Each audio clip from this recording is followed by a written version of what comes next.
L'île canarienne de Tenerife a été secouée par un mystérieux tremblement de terre en essaim. Sommes-nous témoins d'une éruption volcanique imminente du Teide ou est-ce que tout cela n'est pas si grave? Nous allons examiner cela de près, restez donc jusqu'à la fin. Bienvenue à tous.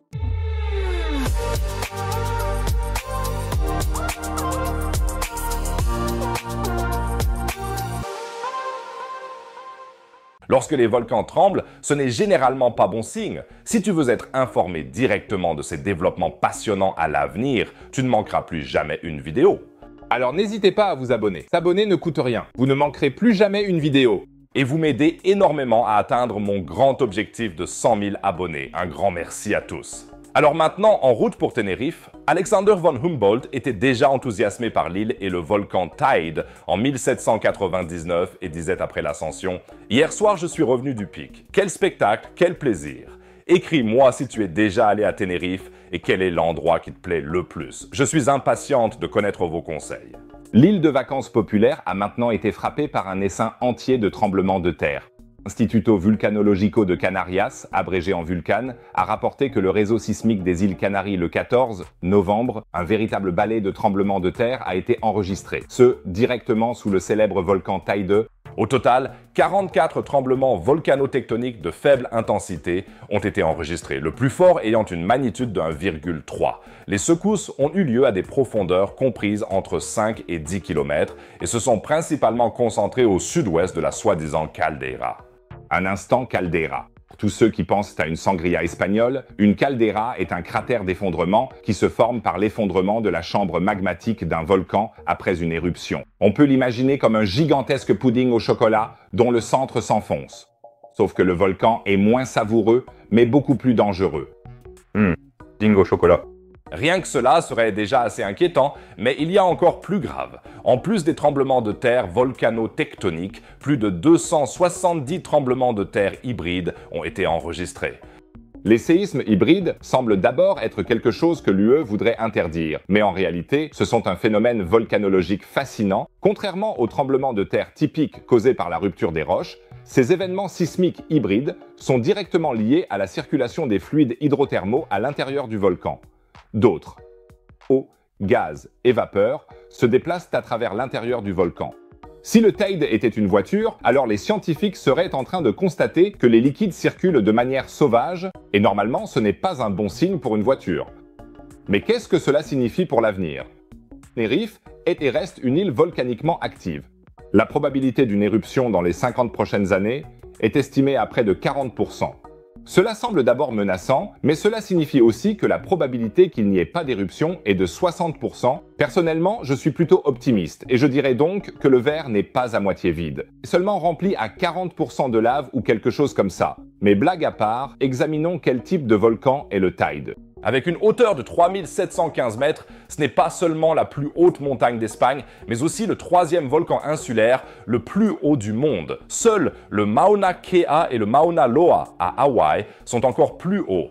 Le Teide est un stratovolcan, c'est-à-dire un volcan stratifié, construit à partir de nombreuses couches de lave différentes. Il a acquis sa forme actuelle il y a 170 000 ans.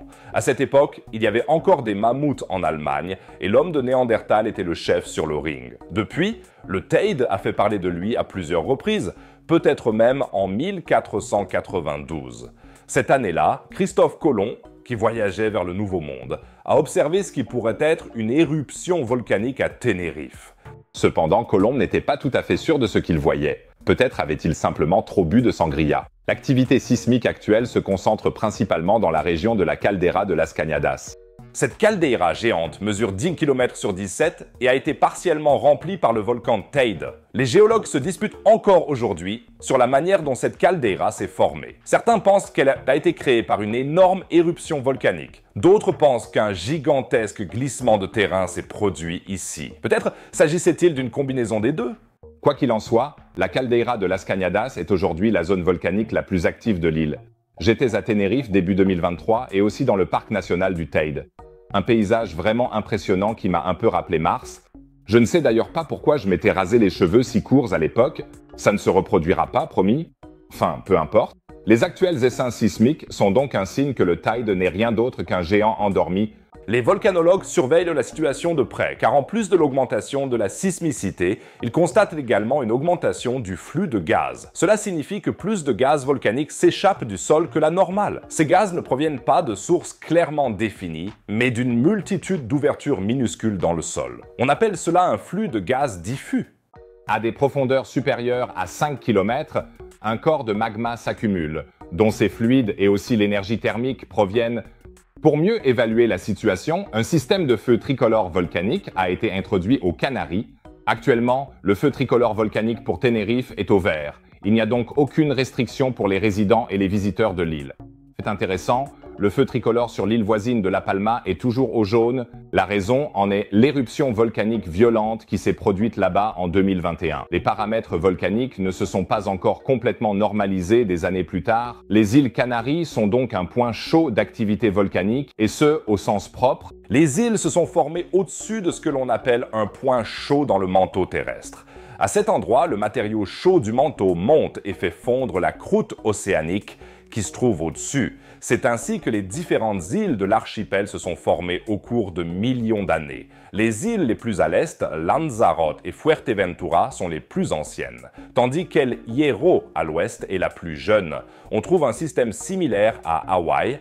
Là aussi, les îles se sont formées au-dessus d'un point chaud, et là aussi, il y a régulièrement de l'activité volcanique. La seule différence est que les volcans hawaïens sont beaucoup plus actifs que leurs cousins canariens.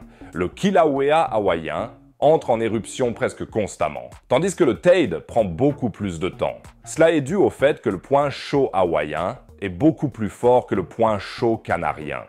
D'accord, mais maintenant la question la plus importante reste. Y aura-t-il une éruption volcanique à Tenerife ou pouvons-nous continuer à déguster notre sangria avant que tout le monde ne tombe dans la panique et annule ses vacances à Tenerife? Les experts d'Invulcan donnent au moins un signal d'alerte pour le court et moyen terme. De tels essaims sismiques ne sont pas aussi inhabituels pour Tenerife qu'on pourrait le penser. Depuis 2017, au moins 118 essaims sismiques et 5 événements hybrides d'essaims ont été enregistrés sur l'île. Le Teide est donc un compagnon plutôt agité. En fait, les chercheurs observent déjà depuis 2016 qu'une certaine pression s'accumule sous le volcan. Les fluides magmatiques sont indexés dans le système hydrothermal. Ou pour le dire moins scientifiquement, il y a une forte agitation en bas. Certain danger est donc toujours présent. Mais même si cela devait se produire, le système de surveillance moderne permettrait de le détecter à temps. Les habitants de Tenerife n'ont donc rien à craindre. Et surtout pas que le volcan les surprenne pendant leur sommeil. Alors tout le monde respire un bon coup. La situation actuelle à Tenerife est certes passionnante, mais il n'y a pas lieu de s'inquiéter outre mesure. Le Taylor est observé de près et si la situation change, vous en serez bien sûr informé immédiatement ici sur la chaîne. Abonnez-vous donc maintenant à la chaîne et activez la cloche pour ne manquer aucune nouvelle vidéo. Et à propos de développement passionnant, je viens de mettre en ligne une nouvelle vidéo sur une découverte incroyable dans la Voie lactée. Une équipe internationale de chercheurs y a découvert une sorte de tunnel de distorsion qui relie deux zones éloignées de la galaxie. Ça ressemble à Star Trek, mais c'est la réalité. Cliquez absolument sur la vidéo affichée en haut à droite et regardez-la si vous voulez savoir si vous pourrez bientôt voyager à travers la galaxie comme le capitaine Kirk. Et si tu cliques en bas à droite, tu trouveras un autre sujet passionnant sur l'immensité du cosmos ou sur notre science terrestre. Chaque clic aide beaucoup la chaîne, merci beaucoup. Sinon, je dirais à la prochaine vidéo, prenez soin de vous les gars, et rappelez-vous de ne pas boire trop de sangria.